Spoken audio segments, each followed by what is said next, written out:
గెలుచుకున్నాడంట. 300 కోటలు గెలుచుకున్నాడు.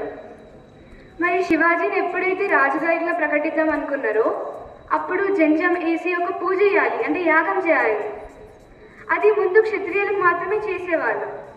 శివాజీ వాళ్ళు క్షత్రియులు కాదు కాబట్టి ఏ బ్రాహ్మణుడు కూడా ముంగటికి రాలే, ఇతను క్షత్రియుడు కాదు మేము చేయము అని. అప్పుడు కాశీ నుండి గంగాభట్టుడు అని ఒక బ్రాహ్మణుడు ముంగటికి వచ్చి ఛత్రపతి శివాజీకి మహారాజులాగా జంజమేసి యాగం చేశాడు.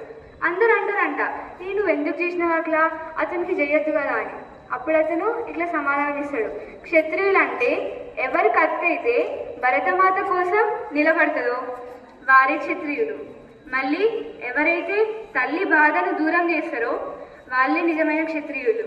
మళ్ళీ ఎవరైతే తల్లి ప్రేమను అర్థం చేసుకుంటారో వాళ్ళే నిజమైన క్షత్రియులు. ఇప్పుడు ఇతనికి కానీ మనము రాజులాగా ప్రకటించకపోతే క్షత్రియులకు అవమానం అవుతుంది. ఇతనికి ఖచ్చితంగా రాజుగా ప్రకటించాలి అని అతను ఇతనికి జంజమేసి యాగం చేశాడు. మరి ఈరోజు మనం కూడా శివాజీలాగా మారడానికి ప్రయత్నం చేస్తాం. ఓకే, ఛత్రపతి శివాజీ మహారాజ్ కి జై.